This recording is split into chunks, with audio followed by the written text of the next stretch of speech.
À Toba, un village pittoresque d'Afrique, la maison familiale d'Hugo se dresse comme un monument de stabilité au milieu du paysage verdoyant. Construite en briques d'argile traditionnelles, elle est imposante et élégante, un symbole du respect que la famille des parents d'Hugo a acquis au fil des années.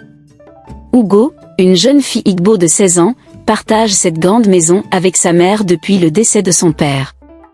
La maison est vaste, avec des couloirs longs et des chambres spacieuses, mais elle est aussi chargée de souvenirs de la vie passée. Le matin, la lumière du soleil filtre à travers les fenêtres ornées de rideaux en coton, illuminant les pièces. Sa mère, bien que marquée par la perte de son mari, essaie de maintenir une atmosphère de normalité pour Hugo. Elles prennent le petit déjeuner ensemble dans la salle à manger, une pièce décorée avec des tableaux traditionnels et des objets d'art familial.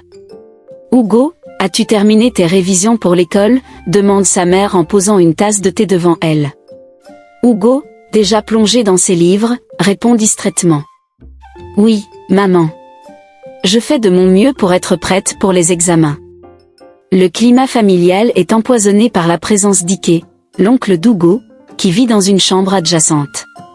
Sa relation avec la famille est tendue, surtout depuis que sa belle-sœur, la mère d'Hugo, a rejeté sa proposition de mariage après la mort de son mari. Cette décision a créé une fracture irréparable dans la famille.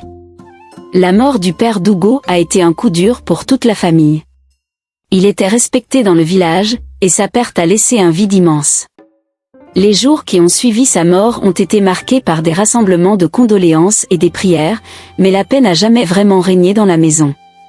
Ike, frère du défunt, a vu la situation comme une opportunité pour augmenter son influence. Il avait toujours eu des sentiments ambigus envers sa belle-sœur, et le fait qu'elle ait refusé de se remarier avec lui après la mort de son mari a ravivé ses rancœurs. Il est devenu un visiteur régulier de la maison, apportant avec lui une atmosphère de menace déguisée sous des manières polies. Ces visites étaient une constante source de stress pour Hugo et sa mère. « Vous savez bien que vous devez vous soumettre à moi tant que vous vivez sous mon toit, » disait-il avec un sourire forcé. « Après tout, je suis celui qui veille sur vous maintenant. » Chaque visite était accompagnée de sous-entendus et de remarques désobligeantes, qui ne faisaient qu'accentuer la tension déjà présente dans la maison. Hugo et sa mère se retrouvaient souvent à discuter de ces visites avec une inquiétude croissante. Le rejet de la proposition d'Ike par la mère d'Hugo avait créé une fracture familiale profonde. Ike avait demandé à sa belle-sœur de se remarier avec lui, offrant une forme de sécurité économique et sociale. Cependant, elle avait refusé, préférant garder son indépendance et son intégrité. La décision de la mère d'Hugo avait été motivée par un désir de maintenir la dignité de la famille et de ne pas se soumettre à un mariage de convenance. Cependant, ce refus avait été mal pris par Ike, qui se sentait trahi et humilié. Les tensions ont escaladé après le refus. Ike a commencé à critiquer ouvertement la mère d'Hugo, semant des graines de discorde dans le village. Ces critiques avaient aussi un impact sur Hugo, qui se retrouvait à affronter le mépris de ses cousines, Okechi et Amara. « Ta mère aurait dû accepter ma proposition », disait Ike lors de ses visites. « Maintenant, elle et sa fille doivent en payer le prix. » Les mots d'Ike étaient un rappel constant que sa rancœur était dirigée non seulement vers sa belle-sœur mais aussi vers Hugo. Cette rancœur était le carburant qui alimentait les provocations et les manipulations de ses cousines. À l'école, les deux cousines se délectaient de chaque occasion pour humilier Hugo. Les moqueries étaient constantes, de la simple moquerie à des actions plus agressives. Elles s'assuraient de rendre la vie d'Hugo aussi difficile que possible. « Regarde-la, elle croit vraiment qu'elle peut nous égaler », chuchotait Okechi à Amara pendant les pauses. « Elle est tellement naïve. » Amara ajoutait, « Nous devrions lui faire comprendre qu'elle n'a aucune chance. » Leur attaque ne se limitait pas à l'école. À la maison, elles répétaient leurs provocations, rendant l'environnement encore plus hostile pour Hugo. La mère d'Hugo essayait de calmer les choses, mais elle se sentait de plus en plus impuissante face à l'hostilité croissante. Les jours se succédaient, et la vie scolaire d'Hugo devenait de plus en plus difficile. Okechi et Amara avaient intensifié leurs attaques, rendant l'atmosphère à l'école presque insupportable. Les moqueries étaient devenues une routine quotidienne, chaque rencontre avec ses cousines devenant une épreuve. Lors d'une journée particulièrement éprouvante, Ugo se rendit à l'école en espérant échapper aux provocations habituelles. Elle entra dans la salle de classe, essayant de ignorer les chuchotements et les rires étouffés derrière elle. Dès qu'elle s'assit, Okechi lança un commentaire cinglant à voix haute. « Oh, regardez, la pauvre Ugo est encore là. Elle pense vraiment qu'elle peut réussir avec ses notes ?» Les rires fusèrent, et Ugo sentit ses joues s'empourprer. Elle essaya de se concentrer sur son travail, mais les railleries continuaient. Lors d'une session de groupe, Amara fit semblant de demander de l'aide à Ugo, mais c'était une ruse pour l'humilier devant tout le monde. « Est-ce que tu peux m'expliquer ce problème ?» demanda Amara, feignant l'innocence. Quand Ugo commença à expliquer, Amara interrompit avec des commentaires sarcastiques. Les autres élèves regardaient avec amusement, et Ugo sentit son cœur se serrer de frustration. Après les cours, Ugo se retrouva à l'ombre d'un grand arbre dans la cour, tentant de se ressaisir. Kofi, son ami fidèle, s'approcha et s'assit à côté d'elle. « Ils ne méritent même pas ton attention, Ugo. Ne les laisse pas te faire tomber. » Ugo inspira profondément. « Je sais, Kofi. C'est juste que parfois, c'est difficile de rester motivé. Je veux tellement prouver que je peux réussir malgré tout. » Kofi hocha la tête avec compréhension. « Tu es plus forte que tu ne le penses. Continue à te battre, et ils finiront par se rendre compte qu'ils ont tort. » Le soutien de Kofi apporta un peu de réconfort à Ugo, mais elle savait qu'elle devait continuer à faire face aux défis. Au milieu des défis quotidiens, un nouvel élément de surprise entra dans la vie d'Ugo. Lors d'un projet scolaire en groupe, elle fit la connaissance de Shuka, un jeune homme charmant et intelligent. Shuka était différent des autres garçons qu'Ugo avait rencontrés. Il était attentionné, respectueux, et son humour était un soulagement dans les moments difficiles.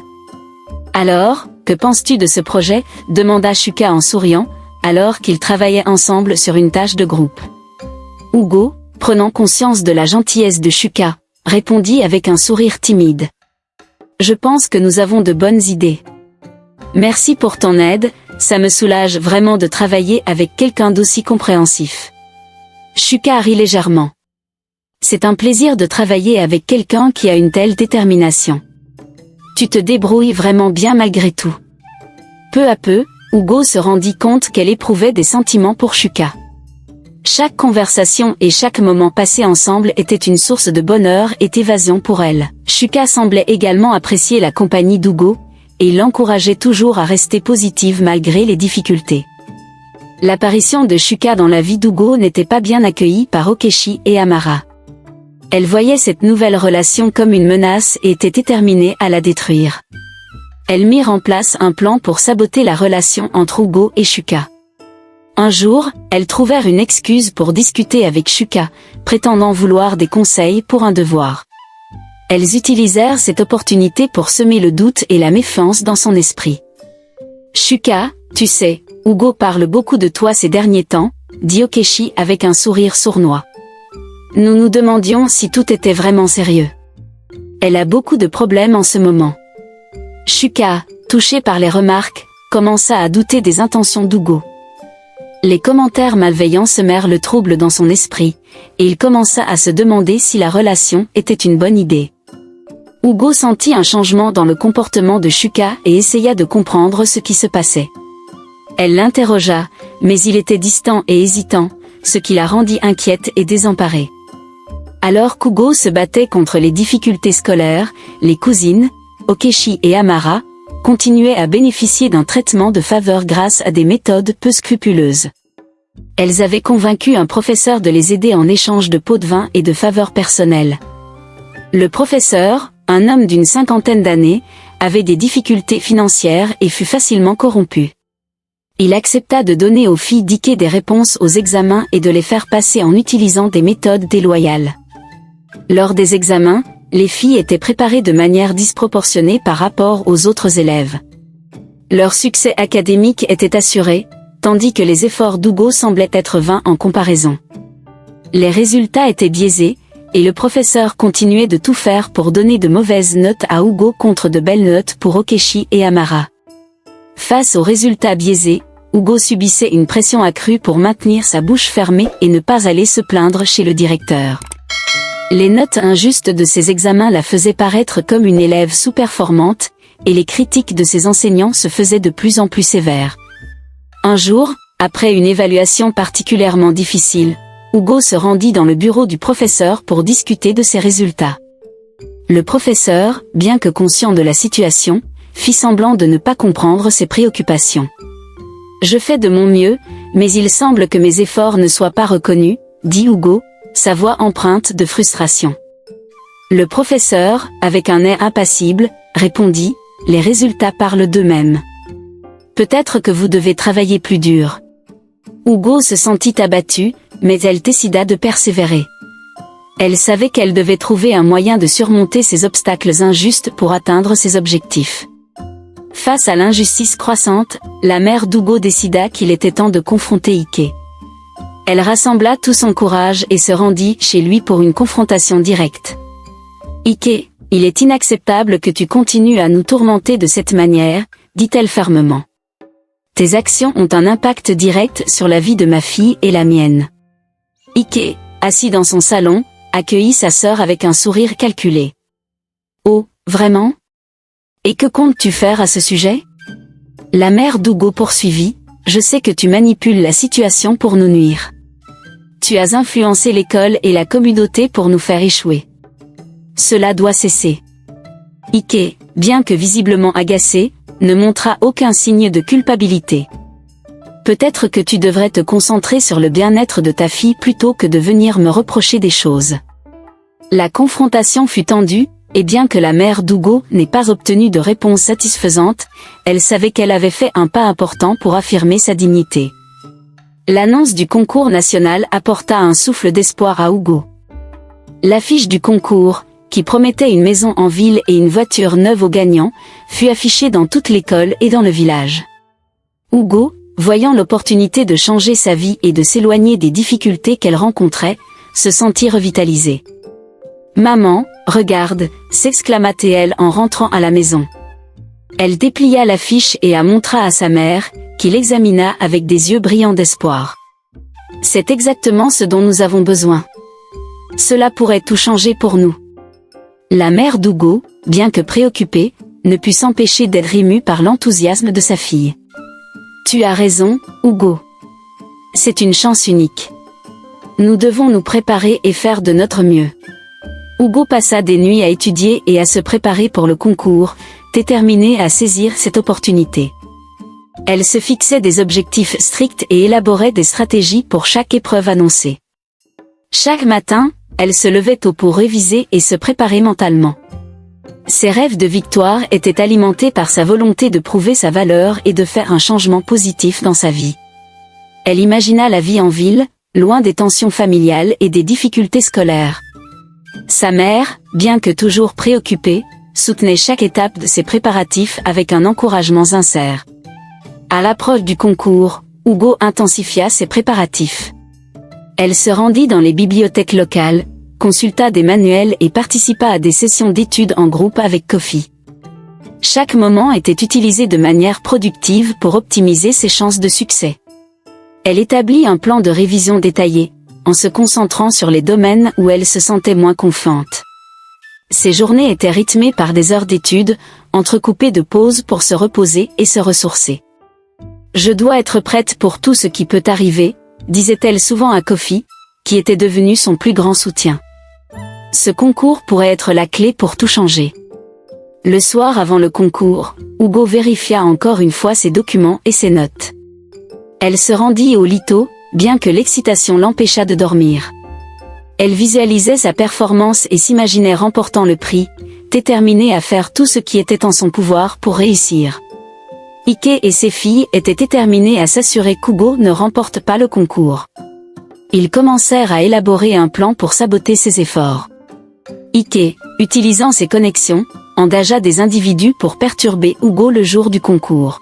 « Si elle gagne, cela ruinera tout ce que nous avons construit », dit Ike en parlant à ses filles.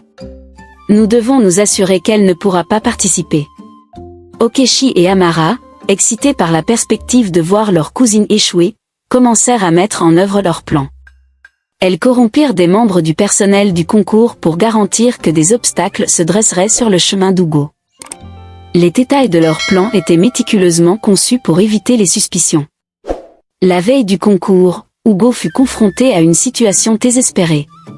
Alors qu'elle se préparait à aller se coucher après une longue journée d'études, des hommes masqués envahirent la maison. Ils avaient été engagés pour kidnapper Hugo et la retirer de la compétition. Les hommes, avec des gestes brusques et menaçants, entrèrent dans la chambre d'Hugo et l'emmenèrent de force. Elle tenta de résister, mais les hommes étaient trop puissants. Ils la conduisirent dans une forêt isolée et la laissèrent là, effrayée et seule. Hugo se réveilla dans la forêt, en proie à la confusion et à la peur. Les arbres environnants semblaient se refermer sur elle, et le silence de la nuit était oppressant. Elle essayait de comprendre ce qui venait de se passer et comment elle allait rentrer à temps pour le concours. En se déplaçant avec précaution, elle entendit des bruits de pas. Un chasseur, armé de son arc, s'approcha, et Hugo, désespéré, l'appela. Le chasseur, touché par sa situation, décida de l'aider. « Que fais-tu ici, jeune fille ?» demanda le chasseur, surpris de trouver quelqu'un dans cet endroit isolé. Hugo expliqua rapidement sa situation.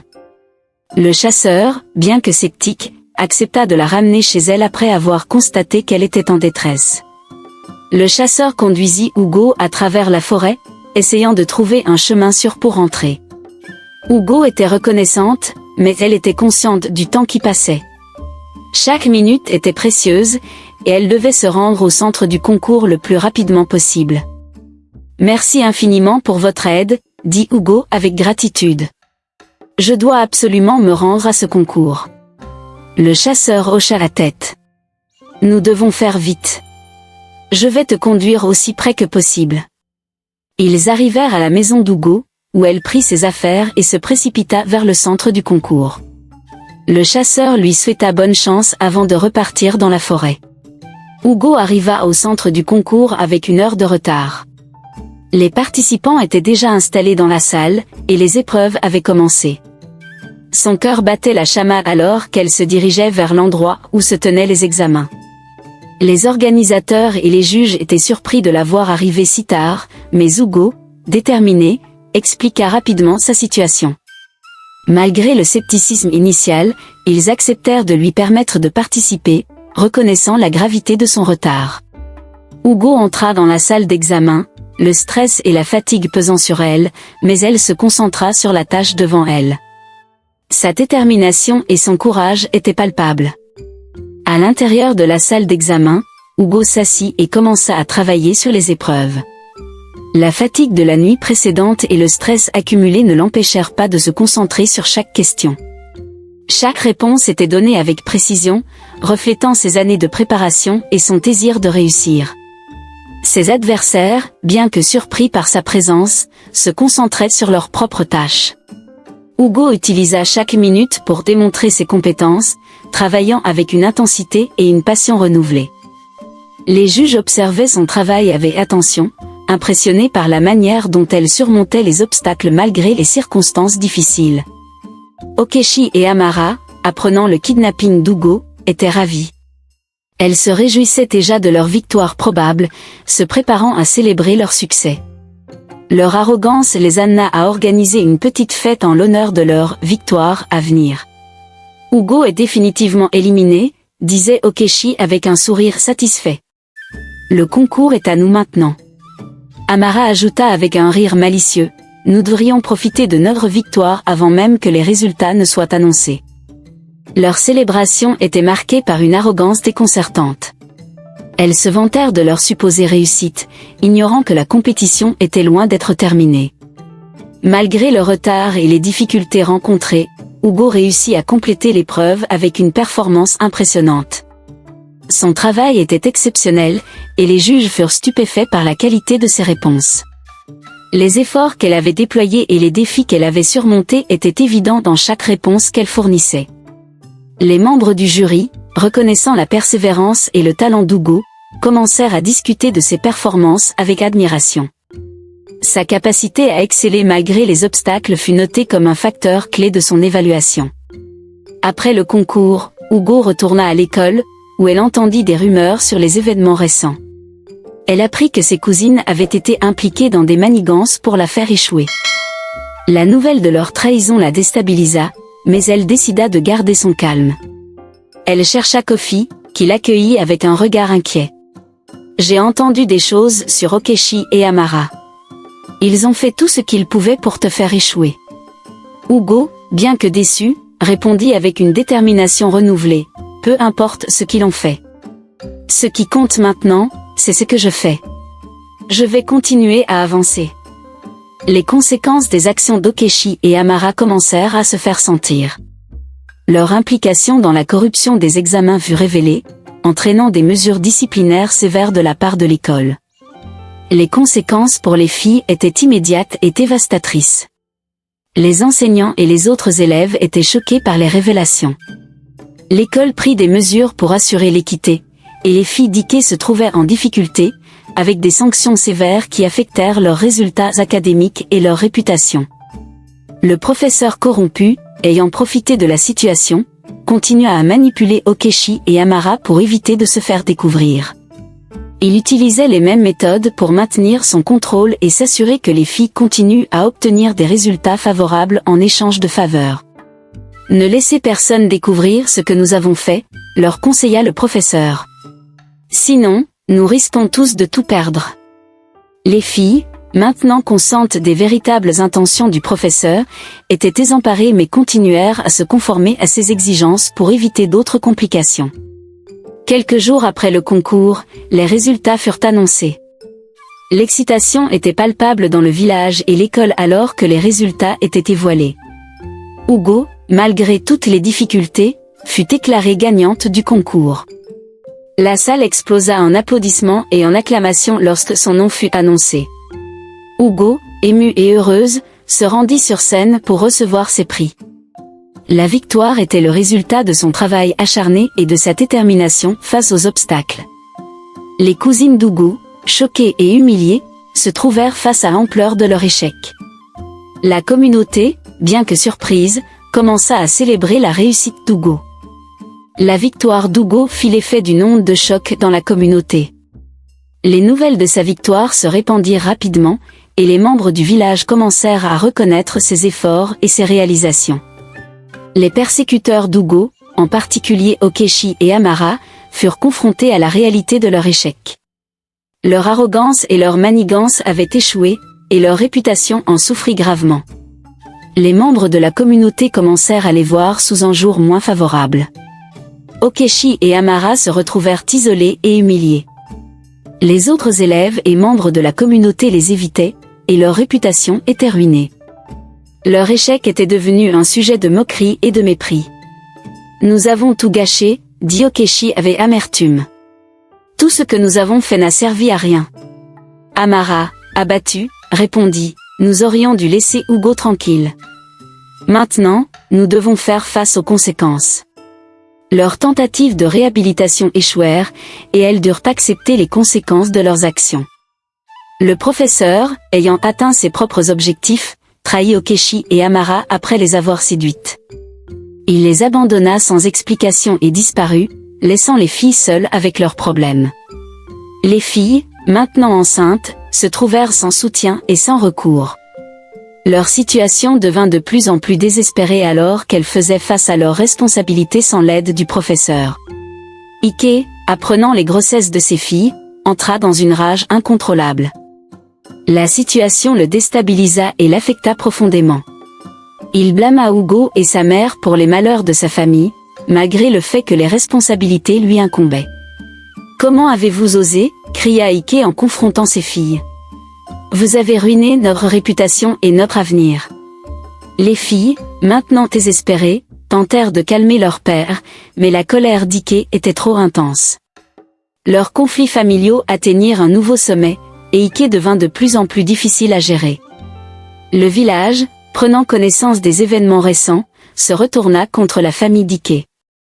Les membres de la communauté, choqués par les scandales et les trahisons, commencèrent à ostraciser la famille d'Ike. Les relations sociales et économiques de la famille se détériorèrent rapidement. « Nous ne pouvons plus les accepter parmi nous », disaient certains membres de la communauté. Leur comportement a été un affront pour nous tous. La famille Dickey se retrouva isolée et confrontée à des difficultés considérables. La cérémonie de remise des prix fut un moment de triomphe pour Hugo. Elle reçut les clés de sa nouvelle maison en ville et une voiture neuve. L'événement fut célébré avec joie et admiration. « Félicitations, Hugo », dit l'organisateur du concours en lui remettant les clés. « Vous avez travaillé dur pour atteindre cet objectif. Vous méritez ce succès. » Hugo, émue et reconnaissante, accepta les prix avec gratitude. Elle envisageait déjà son futur en ville, loin des tensions et des difficultés de son ancienne vie.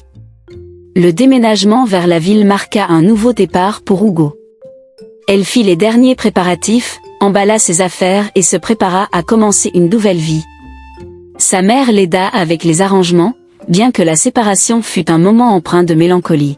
« Je vais m'installer dans un nouvel endroit », dit Hugo en regardant la maison qu'elle quittait. « C'est le début d'une nouvelle aventure. » La mère d'Hugo exprima sa fierté et son soutien. « Nous avons surmonté tant d'obstacles.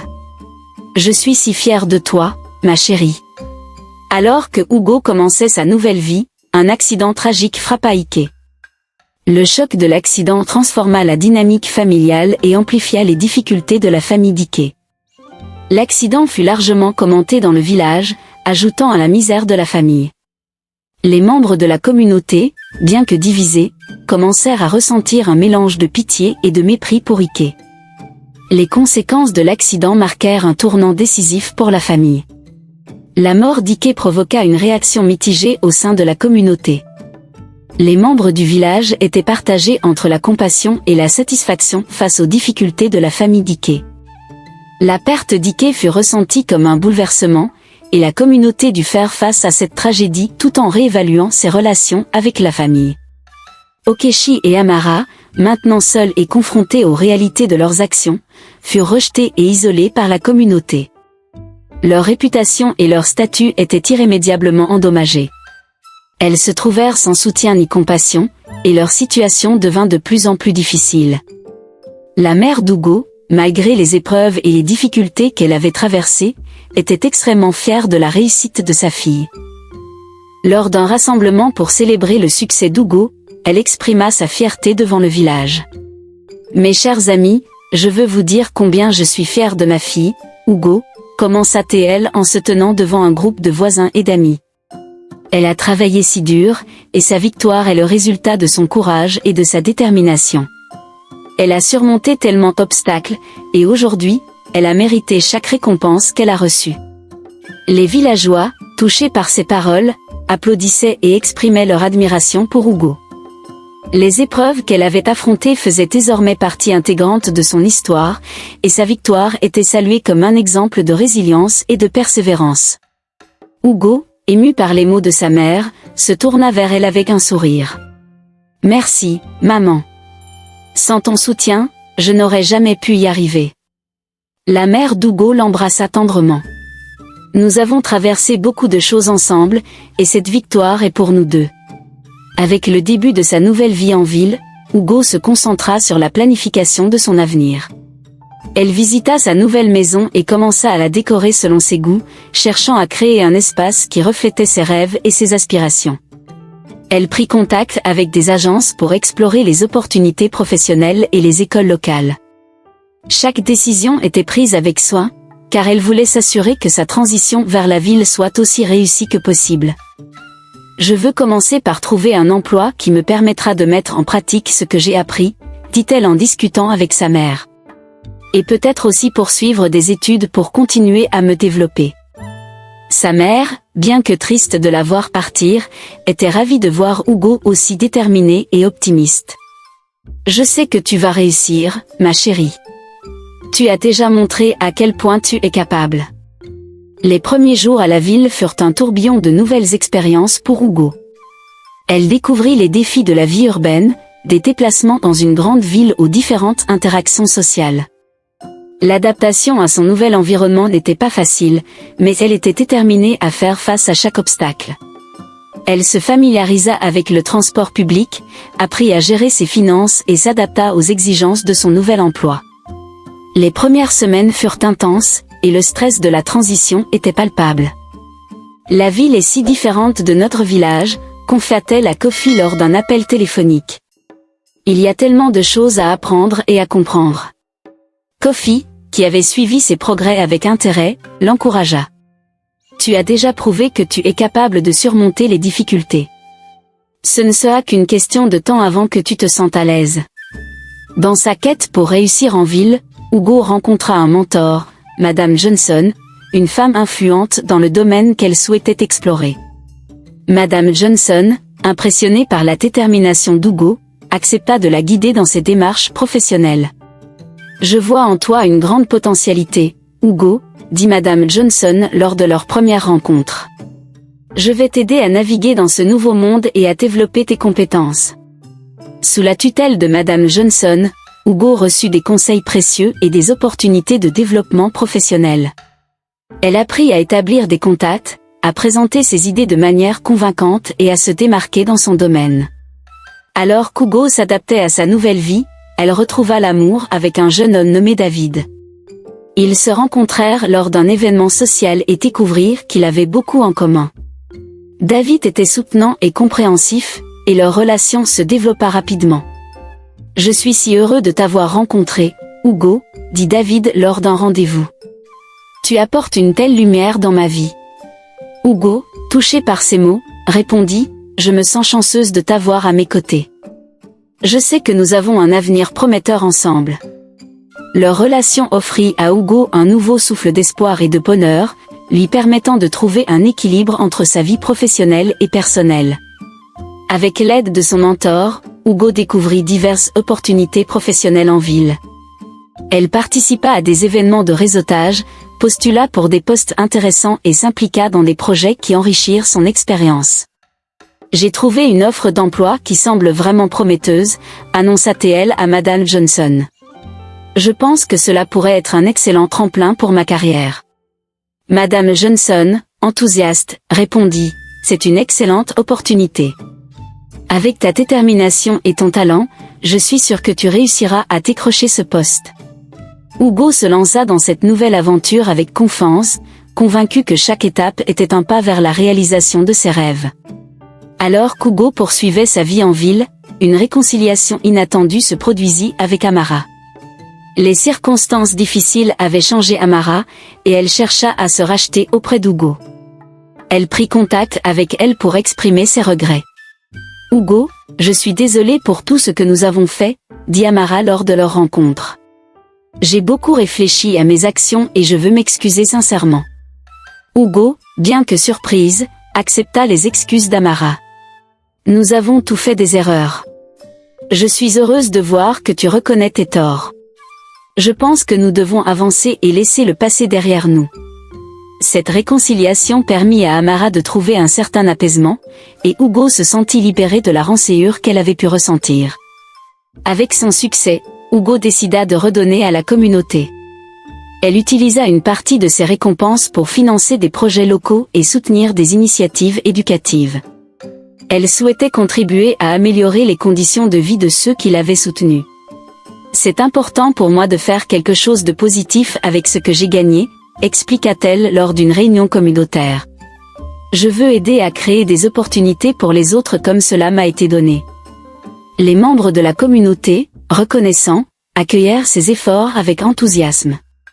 Hugo devint un modèle de générosité et d'engagement envers le bien-être collectif. Alors qu'Hugo avançait dans sa carrière, elle rencontra des défis professionnels inattendus.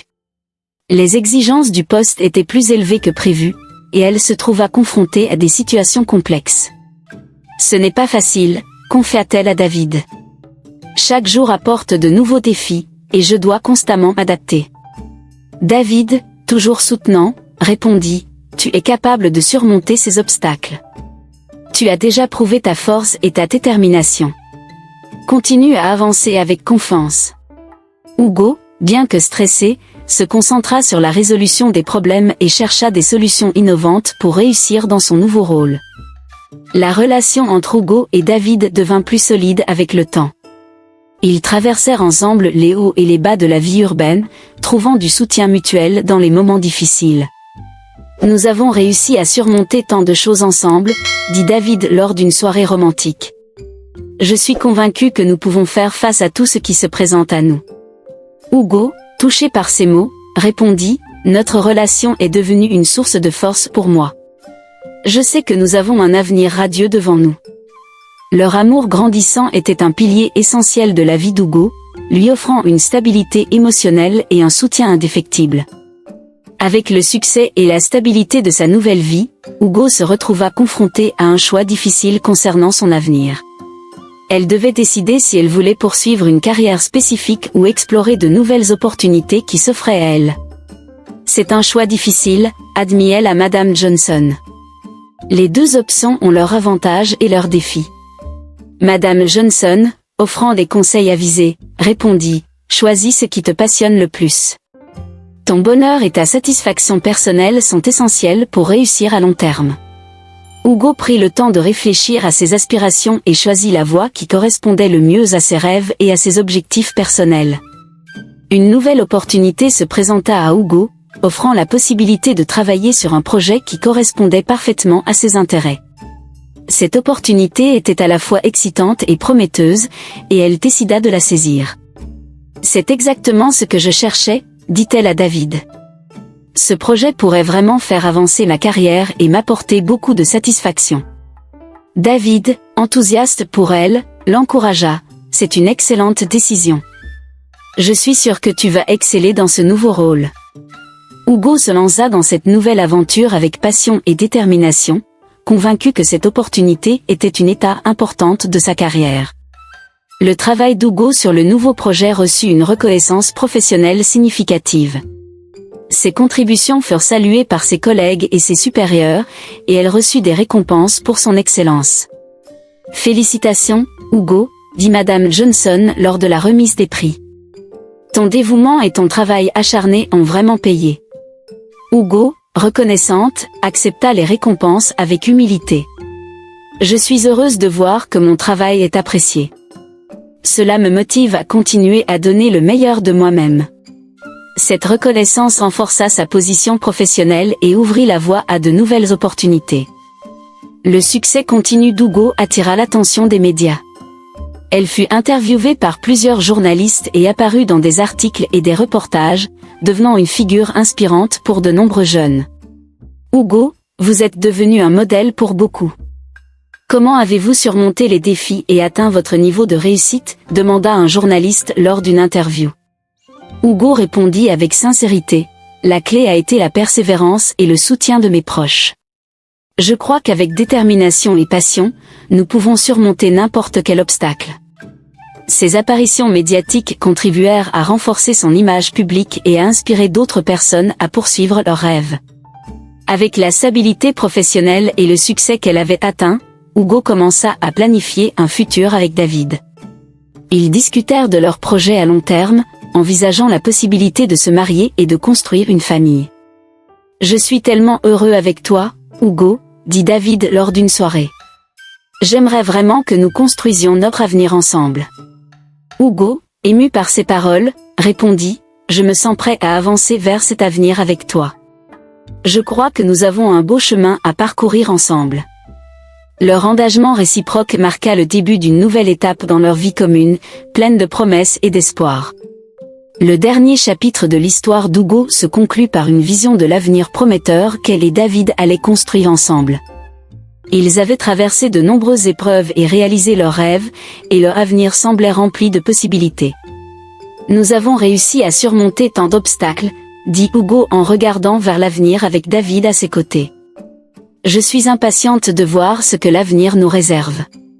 David, souriant, répondit, notre avenir est entre nos mains. Avec notre amour et notre détermination, je suis sûr que nous pouvons réaliser tout ce que nous désirons. Leurs rêves se dessinaient désormais avec une clarté nouvelle, et leur futur commun semblait brillant et plein d'espoir.